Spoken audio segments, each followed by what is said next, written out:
Chet, letter Chet. Yes, we are. Torah Dalin, the fourth Torah, letter Chet. וזהו שאמרו חכמינו זיכרונם לברכה, משל אחד שהיה מהלך בדרך אישון לילה ואפלה, או מתיירא מן הקוצים או מן הפחתים או מחיה רעה, ואינו יודע באיזה דרך מהלך. Someone was walking. One second, let me just get the rest of the Gemara. 1 second.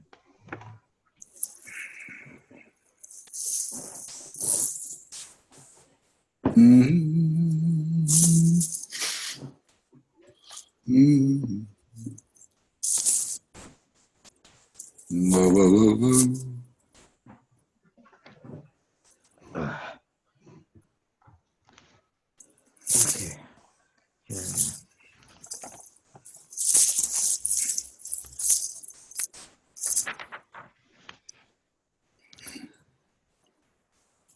No, he doesn't bring the whole rest of the Gemara here. Okay, so wait a minute. He's going to bring it later. Wait a minute. This learning is the merit of the Rashash. All right. What? Yeah. And the Rebbe Rayatz. Rabbi Tsar Shalom, Sharabi ben Rabbi Yitzchak, and the Rabbi Rayatz. What's the Rabbi Rayatz's name? Yitzchak Yosef ben Dover, I believe. Ben Dover. And his mother's name I don't know. Okay. So, Mashal Echad Shayam Me'alef B'derech Yishon Na'ila V'Afela. It's comparable to someone who's walking on a path, walking alone on a path in the darkness of the night. He's afraid of these things. He's afraid of the thorns. He doesn't want to get hurt by any thorns on the path. He's afraid of any ditches on the way. He's afraid of wild beasts, umilistim, and from bandits. He doesn't know which path to go on. So the Gemara is going to tell us that he lit a torch, and he was saved from the thorns.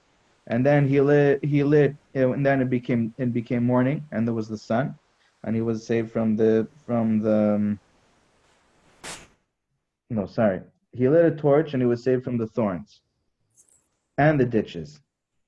But he was still afraid of the animals, the wild beasts and the bandits.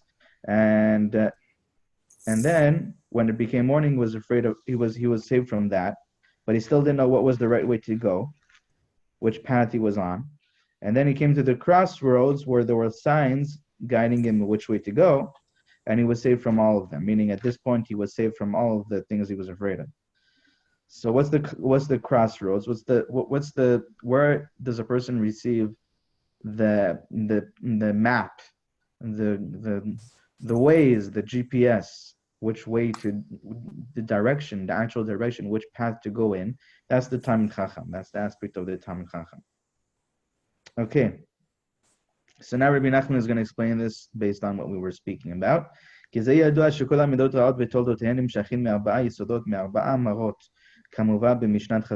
person is created from 4 elements. A person is comprised of 4 elements: fire, wind, water, and earth.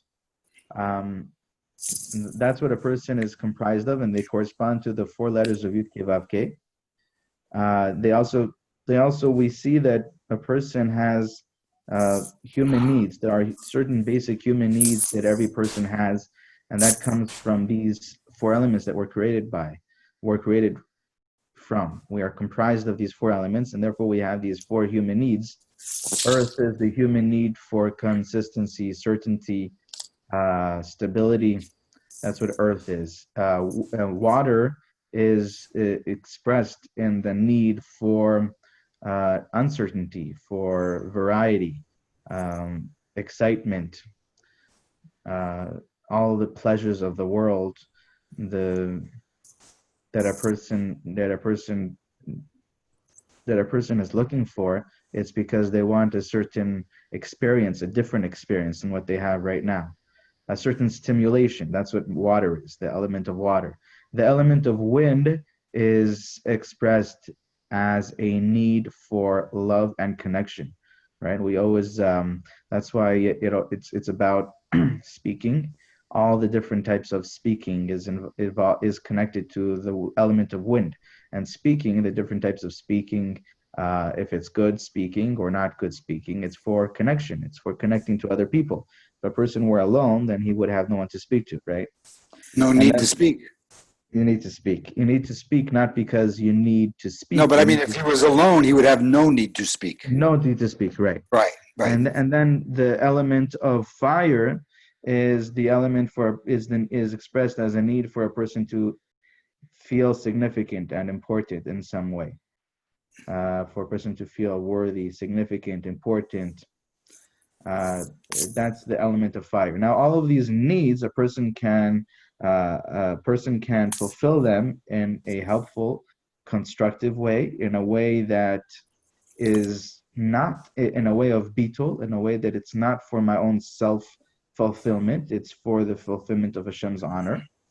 Or a person can also fulfill these needs in an unhealthy way, in a destructive way. And that's why the four elements, Eish, Ruach, Mayim, and Afar, the fire, wind, water, and earth, when they are used in a destructive way, when a person is expressing those needs, fulfilling those needs in a destructive way, so then they are called Arba'a Marot, and that's what Rabbi Nachman says here. Me'arba'a Marot, he says Me'arba'a Yesodot, 4 elements. All the bad midot and everything that is drawn from those bad midot are drawn from these 4 elements. Me'arba'a Marot, from the 4 bitters, 4 different types of bitterness. There is Mara Levana. Mara Levana corresponds to fire, the element of fire when it's used improperly, when it's fulfilled in a destructive way. There's Mara Yeruka, the green bitterness. So the white bitterness is fire. The green bitterness is the element of wind being taken in the wrong way, being fulfilled in the wrong way. Then there's Mara Aduma, the red bitterness, and that's water, the element of water being fulfilled in the destructive way. And then there's Mara Shchora, the bitterness of black, and that corresponds to the element of earth being fulfilled in a destructive way. And these are also different colors of different parts of a person's body. And the reason is because a person's body is comprised of these 4 elements. So these are the 4 colors that make up also different organs, internal, external, and that's what they represent. And they represent the 4 letters of Yud Vav Kei.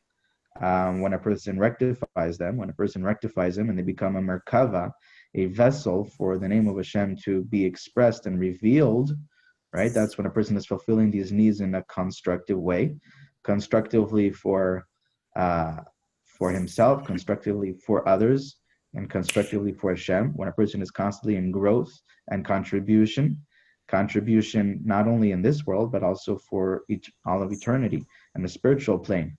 So then he is he's making that a vessel for Yud Kei Vav Kei.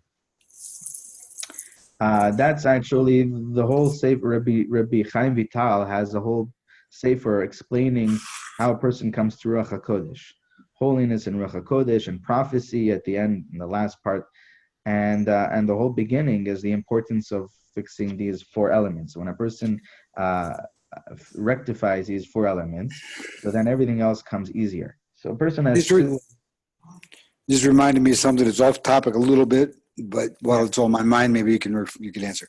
You remember that I think somebody posted a source that had positions that facilitated the Veikos, and the positions were reminiscent of yoga positions. You saw that post, right?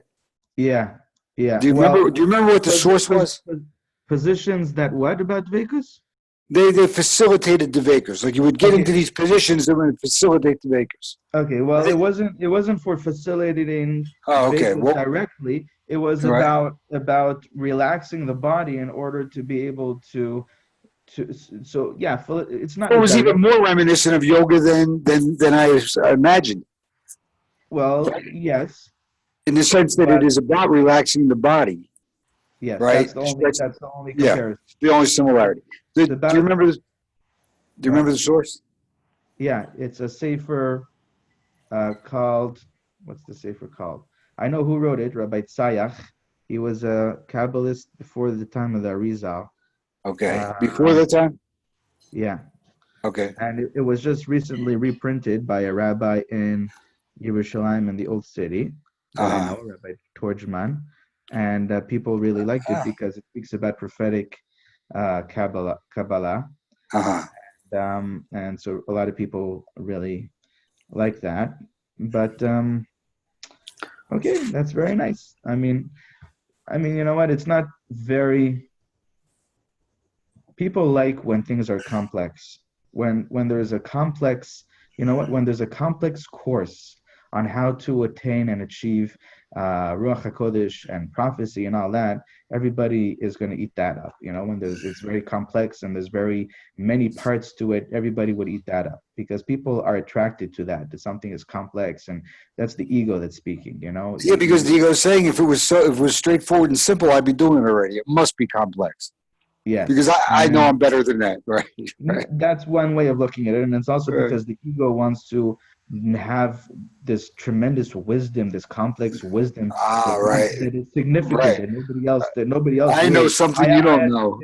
I had to pay thousands of dollars.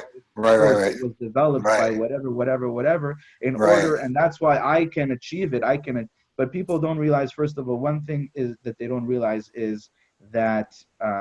All the Ruach HaKodesh and Nevuah comes from Hashem. So even the most, you have the most complex wisdom and understanding, whatever, is not going to help you if Hashem doesn't want you to actually achieve that. That's one thing that they don't understand. Second of all, to achieve Ruach HaKodesh and prophecy, it's not about the complex techniques. It's more about following those techniques consistently, constantly, properly, with quality, and being true and faithful to it, being a proper vessel for it. That's what it's more about. So it's very simple. It's kind of like the wax on, wax off. You know, to do that all day. You know, and that's how he learns and he becomes a karate. So, I mean, lahavdil, to make a separation.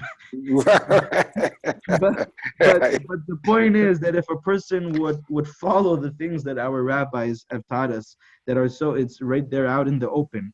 Yeah. You don't have to do complex yoga positions and whatnot. You just have to follow the simple things that our rabbis teach us: repetition, fixing your midot,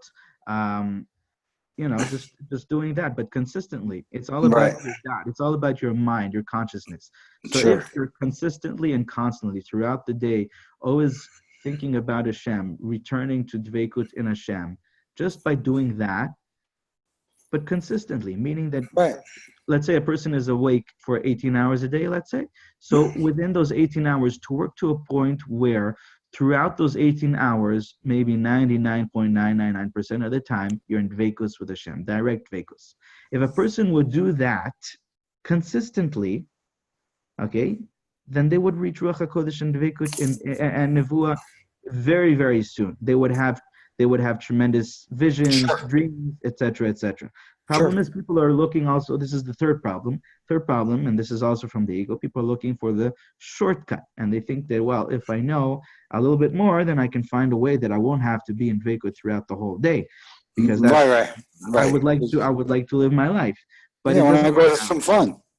I would like to have some fun, but the way it works is that you need to learn to have your fun within the Dveikut and to elevate that fun to the Dveikut and live your life in that way. So yes, it may be the only thing that maybe is a little bit complex is that it's a process of learning, of succeeding and failing. You get up again and you try again. But that's not complex. I mean, it's just living your life, and always every day you try from you dive into Hashem, and you have to know that if Hashem helps, then you'll easily achieve it and get there.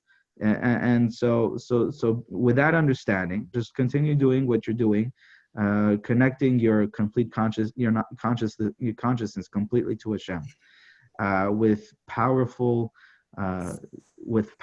emotions of love, appreciation, gratitude, confidence, faith, belief in Hashem, peace, all of these powerful emotions, you're experiencing them through your connection to Hashem.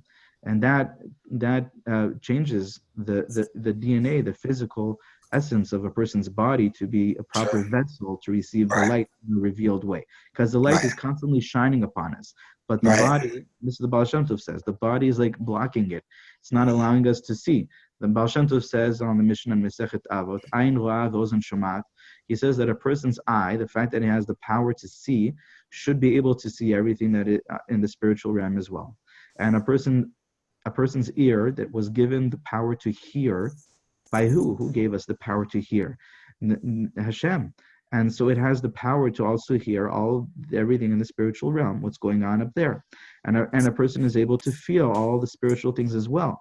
But what's the reason why people don't is because their body has become so physical, or they were born in a physical way, or whatever. Yeah, it's actually those kalim, really, that ultimately become an impediment. Because the fact that you can see physicality is a distraction from being able to see God's Correct. Being able and when a person elevates those kalim, a person will be able to see the spiritual as well, and to see the physical as spiritual, to see the spiritual within the physical. Right. So that comes with constant repetition, right? Because a person needs to change the subconscious. He needs to that belief to become aligned and to be within the subconscious as well, so that the physical body of a person finally accepts the command and the intention of the person to change and to be connected and aligned with the spiritual realm, and then the body will comply, and then it's not anymore that block. It's not blocking anymore, and then you have this whole different reality that you're experiencing. So it's not very complex. It's not very hard. I mean, we just basically outlined the steps here in a couple of minutes. But it's very close to you. In your mouth and in your heart to fulfill it. In your mouth, constantly repeating it. You have the right prayers, the right affirmations, and in your heart, and then you feel those emotions, and you do that dveikut. You feel that dveikut in your heart. You have those things that you understand in your mind come and affect your heart, because the heart is the center for the body. Everything that happens in the subconscious is starts from the heart. Okay, and so you want that to inspire the heart inspire your heart. And then when you do that, beficha, in your mouth and in your heart, it's very simple. Just consistently and continuously, and perpetually increasing the quality of it. You always add another level, another dimension to the quality, the vividness, the clarity of it, of that spiritual experience that you're constantly you're drawing down, into your experience, you're connecting to, visualizing, whatever it is, however you experience it, however you want to call it, and then Bezrat Hashem. Chazak Baruch. Yeah. Now, another thing that's really important to know about this is that we're speaking about repetition, and this is only one side of the coin. All this repetition constantly is one side of the coin. Everything has in the Torah, in the world, there's a plus and a minus, and we work on both sides, meaning that there is the adding positive, more light, and that helps to turn the body and all the blocks, to dissolve them. But then there's also the other aspect, and that aspect is removing the blocks, right? So I'll give you, please forgive me for this metaphor, but Superman has also his superpowers, and there's also the kryptonite, right? So you have to remove the kryptonite if you want the superpowers to be unaffected, right? Mm-hmm. So you have to figure out what is the kryptonite that a person has blocking him from those that you can repeat all day long and consistently and continuously, and eventually will have that effect. But if you want the shortcut, if you want things to happen a lot quicker, then you need to remove that kryptonite. You need to remove those blocks, because eventually the kryptonite will crumble away and dissolve, but it will be much stronger.